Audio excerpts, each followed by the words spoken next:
Ruang digital telah menjadi arena demokrasi.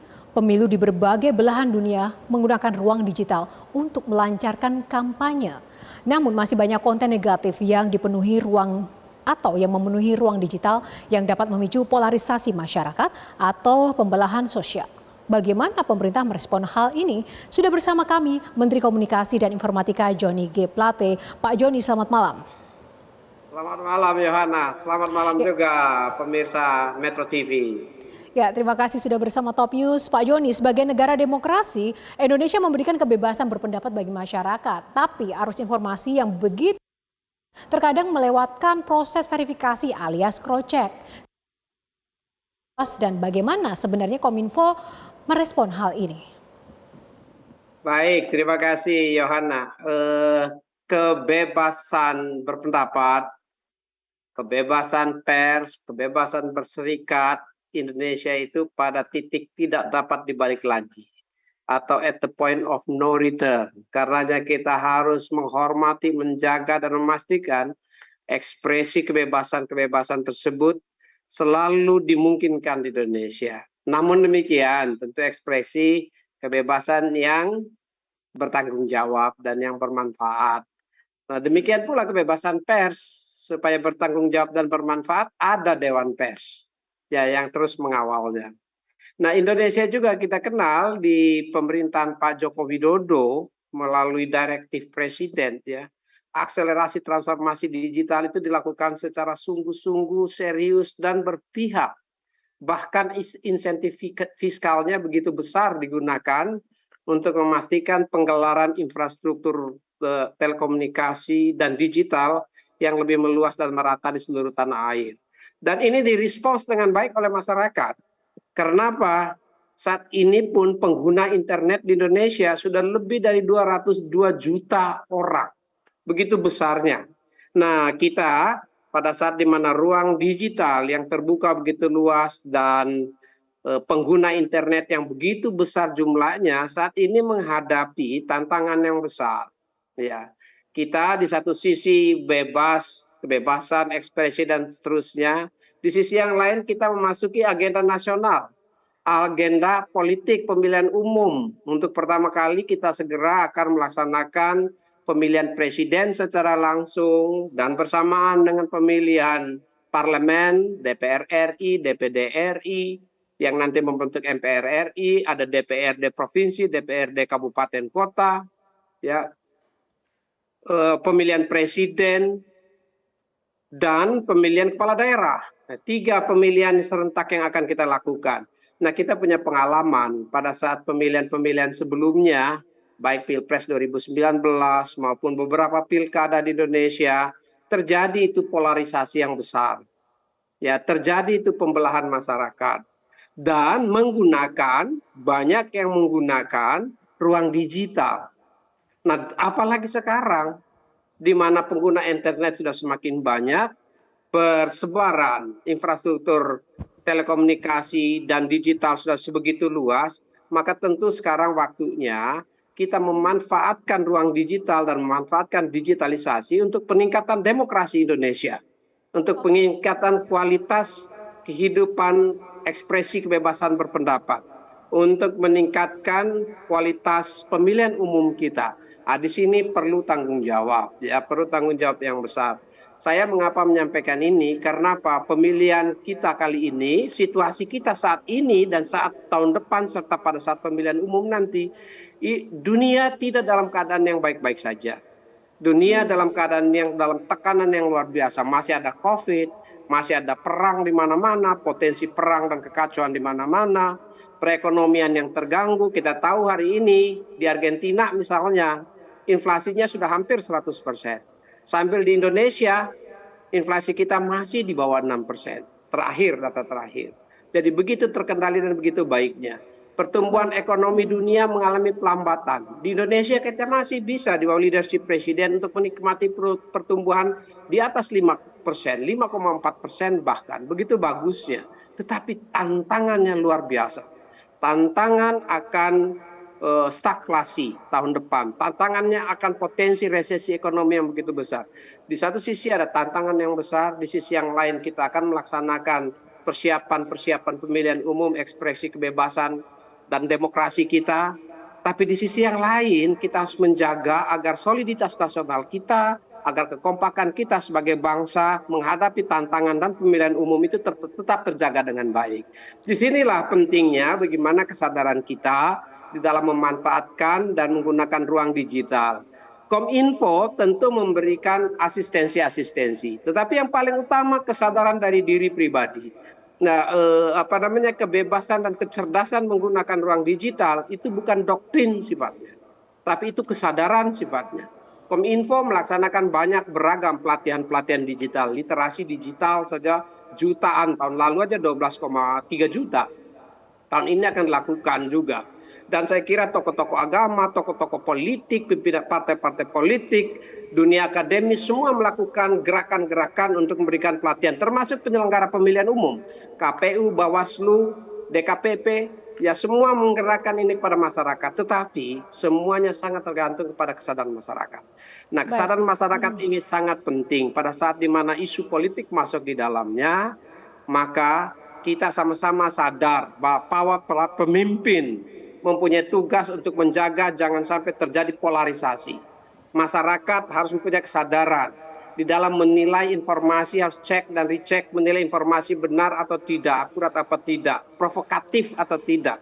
Jangan sampai ruang digital diisi dengan post-truth, ya, diisi dengan informasi yang salah, yang tidak benar, yang keliru, kebencian dan seterusnya, yang dianggap sebagai kebenaran karena masyarakat nanti hanya dicekokin dengan satu arah informasi. Saya tentu berharap para pemimpin, tokoh-tokoh partai politik, ya, yang saat ini sedang di dalam gerakan yang dinamis, yang menjelang pemilihan umum dan mempersiapkan semuanya, baik pilpres, pileg maupun pilkada nanti, untuk berhati-hati, waspada dan bertanggung jawab. Sambil masyarakat, kita berharap tentu lebih melakukan cek dan recheck.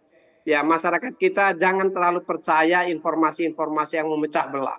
Kalau informasinya benar sekalipun, tetapi dia memecah belah, kita tahan, kita jaga untuk tidak kita sebarkan. Apalagi kalau informasinya terlalu bagus untuk kita percaya, kemungkinannya dia salah. Jangan percaya itu, lakukan terlebih dahulu cek dan recheck sebelum meneruskan. Kita perlu kecerdasan untuk memanfaatkan perangkat digital kita. Kita perlu kecerdasan untuk memanfaatkan ruang digital kita. Dan saya meyakini saat ini di mana sisi ekonomi digital sudah bertumbuh dengan baik dan para UMKM serta ultramikro sudah berkembang, mulai berkembang dan bertumbuh dengan baik. Ibu-ibu, saudara-saudara kita, para petani, peternak, pedagang-pedagang kecil, industri rumah tangga akan lebih senang menggunakannya untuk peningkatan ekonomi mereka dibandingkan untuk mendengar informasi-informasi adu domba, informasi-informasi yang menciptakan kebencian, informasi-informasi yang membelah dan membuat polarisasi di hadapan masyarakat. Joni, dari tantangan-tantangan yang sudah tadi ada langkah-langkah antisipasinya, boleh dijelaskan secara konkret sebenarnya apa contoh konten post-truth yang dinilai bisa memecah belah kehidupan sosial, terutama jelang pemilu nanti? Konten post-truth ya itulah ini Yohana, ya, disinformasi, misinformasi, malinformasi, berita-berita yang tidak betul. Ada banyak contoh. Kominfo itu selalu membuat label hoax, ya, di informasi-informasi yang salah, baik itu terkait dengan informasi sosial dan politik, ya, informasi-informasi lainnya. Kita suka bikin stempel hoax untuk disebarkan pada masyarakat. Tapi masyarakat tahu kalau informasinya yang satu, ya, salah satu contoh misalnya, ya, saling menuduh, ya, ada kelompok yang intoleran. Intoleran itu tidak boleh di Indonesia, ya. Sara itu tidak boleh di Indonesia. Sara dalam konteks yang negatif, ugly sara, ya, sara yang jelek gitu, itu tidak boleh di Indonesia. Tetapi ya banyak masyarakat yang belum bisa membedakan karena dicekoki terus dengan argumen dan bahasa-bahasa yang menjebak mereka, yang seolah-olah itu benar gitu. Sudah membuat kebencian di dalam ruang digital, mencap pihak lain intoleran tanpa dasar. Justru kita sendiri orang yang menyebarkan dan menuduh pihak lain intoleran, mungkin saja pihak itu yang intoleran. Pihak yang intoleran yang menyebarkan itu mungkin saja ingin membuat kerusakan demokrasi kita. Seperti itu misalnya. Jadi kita masyarakat sudah cerdas juga, tetapi tanggung jawab para pemimpin tidak menggiring dan mendorong masyarakatnya untuk terpecah, terbelah dan saling membenci, ya, untuk agar tidak membuat masyarakat itu saling menghina satu dengan lainnya, ya, tetapi justru mempunyai tugas untuk meningkatkan kualitas demokrasinya. Indonesia ini terkenal sebagai bangsa yang santun. Pilihlah diksi-diksi, pilihlah kata-kata yang memungkinkan rasa nyaman bagi masyarakat. Kita ingin demokrasi kita sebagai pesta demokrasi, sebagai pemilu kita sebagai pesta demokrasi. Dengan pesta itu diisi dengan keributan, pertentangan, kekacauan, termasuk dalam ruang publik. Nah, saat ini tanggung jawab itu perlu, ya, bahwa masing-masing mau mengambil kredit elektoral supaya mendapat dukungan, ya itulah kontestasi demokrasi. Perlu, tetapi melalui gagasan yang cerdas, melalui program yang cerdas, tidak melalui adu domba, ya, tidak melalui pemanfaatan isu suku, agama, ras antar golongan yang ugly, yang buruk, ya, yang mengakibatkan masyarakat terpecah. Tidak, tapi justru membangun, ya, membangun demokrasi yang sehat, membangun suasana kebatinan masyarakat, ya, yang senang, karena namanya juga pesta demokrasi. Rakyat juga sudah cerdas, ya, tetapi tugas kita, ya, kita harus menjaga, apalagi pemerintahan Pak Joko Widodo di 2 tahun ke depan ini sampai tahun 2024 yang tadi saya sampaikan mempunyai tantangan yang besar, butuh soliditas kita. Butuh kegotong royongan di antara kita, perlu kerjasama di antara semua komponen masyarakat, termasuk komponen politik, ya, termasuk komponen politik di dalamnya, untuk saling membangun soliditas nasional, hal-hal yang terkait dengan kepentingan nasional, hal-hal yang terkait dengan kontestasi demokrasi yang mencerdaskan, itu tugas dan amanat undang-undang juga, tetapi yang mencerdaskan. Ya, yang mencerdaskan, yang meningkatkan demokrasi kita. Ya, berpolitik yang bermanfaat dan menghasilkan suasana hati yang riang dan gembira bagi masyarakat, bukan mendorong kebencian. Nah, mendorong kebencian ini biasanya dari informasi yang salah, dari informasi yang adu domba, pilihan-pilihan diksi yang menyeramkan, yang membuat ketersinggungan. Ini sudah mulai muncul, Yohana. Saya membaca, saya melihat di media sosial, saya melihat juga di media-media penyiaran, di media-media online sudah mulai muncul kata-kata, ya, di mana kita menggunakan diksi-diksi yang nuansanya sindir menyindir, nuansanya merendahkan pihak yang lain, bahkan merendahkan martabat tokoh-tokoh nasional kita. Siapa lagi yang bisa menghormati tokoh-tokoh nasional kita kalau tidak kita sendiri?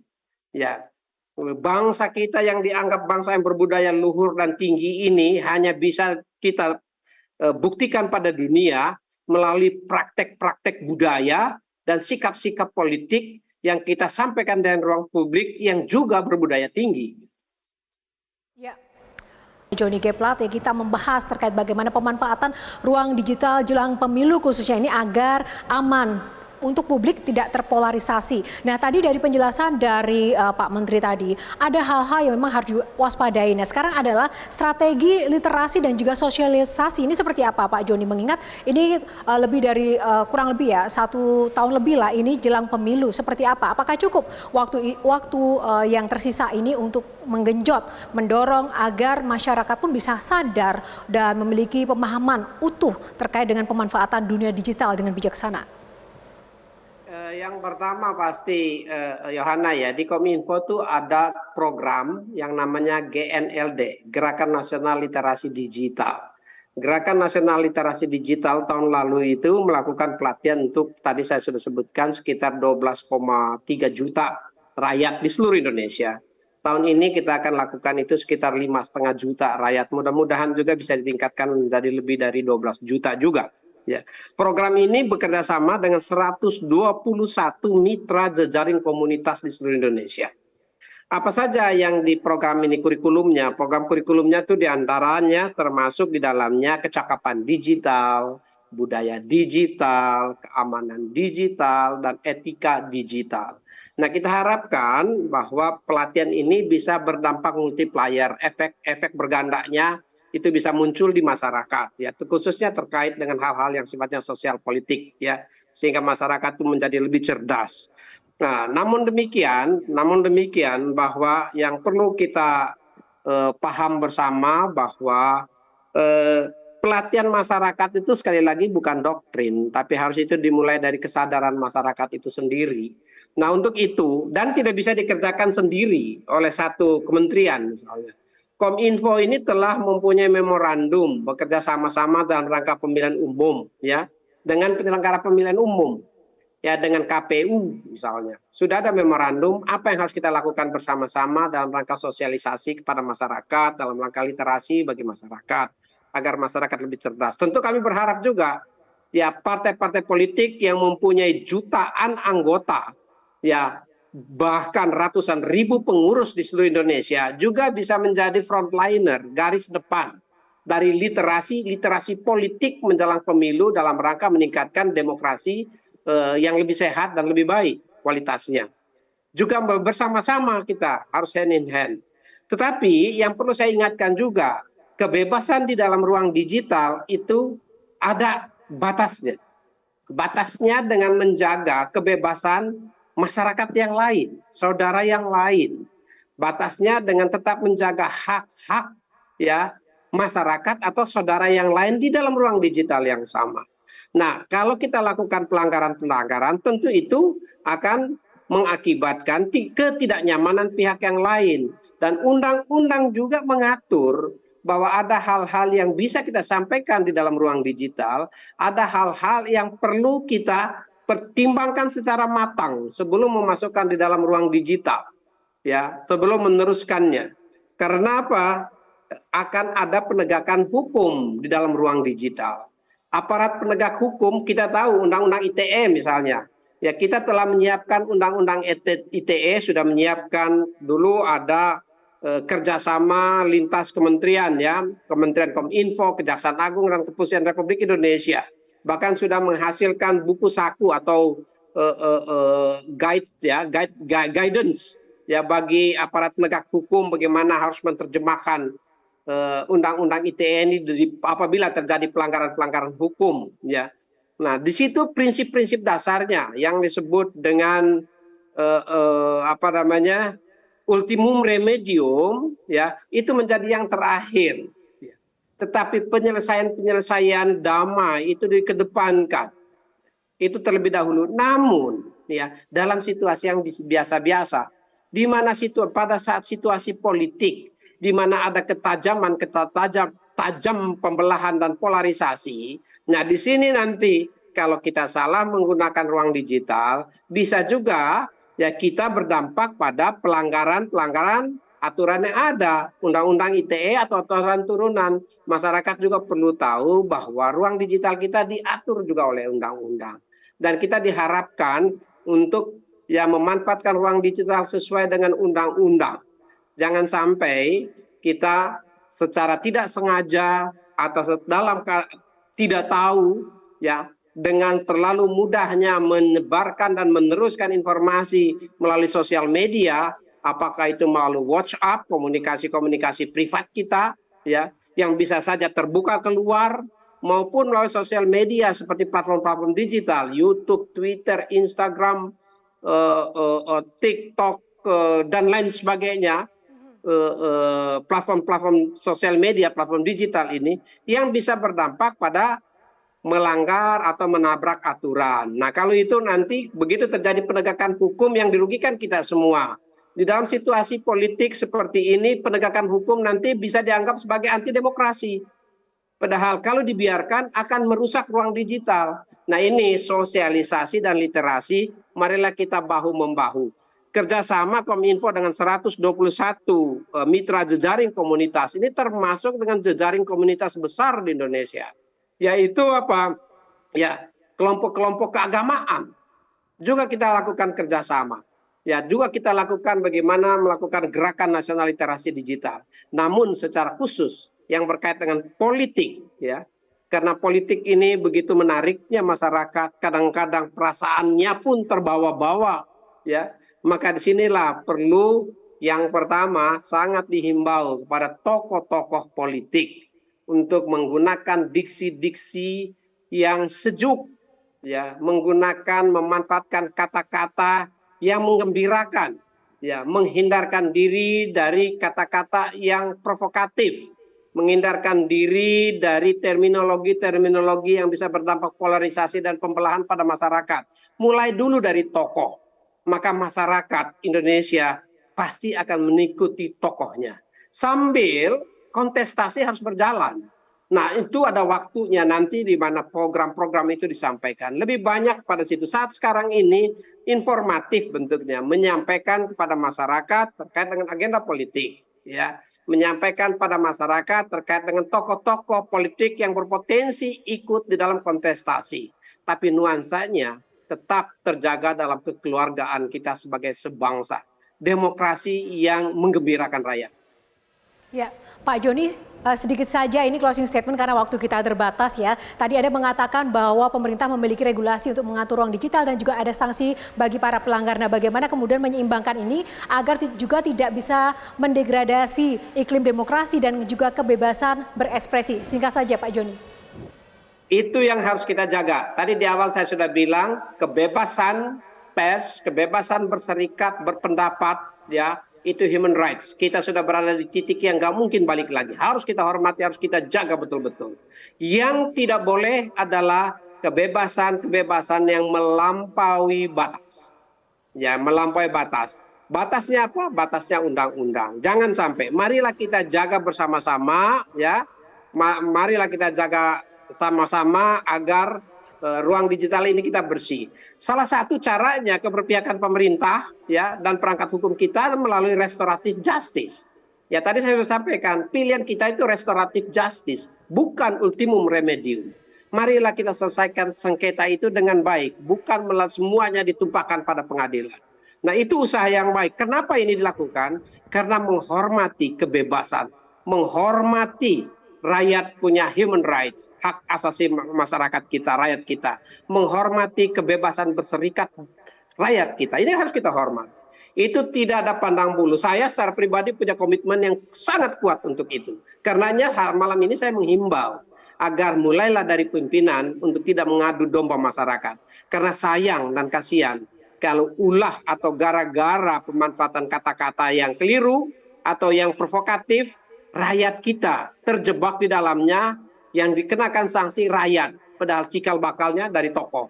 Tokohnya yang harus mengendalikan diri terlebih dahulu. Demikian, Yohana. Ya, setuju sekali Pak Menteri, ini terkait dengan bagaimana leader juga harus mampu ya menjadi contoh dan juga teladan, dan sukses selalu. Semoga apa yang memang diprogramkan untuk terus membawa dunia digital Indonesia ini bersih dan juga tidak terpolarisasi, apalagi jelang pemilu berjalan dengan lancar dan juga sukses jelang pemilu 2024 nanti. Terima kasih ulasannya bersama Top News Pak Joni G. Plate malam ini. Salam sehat selalu.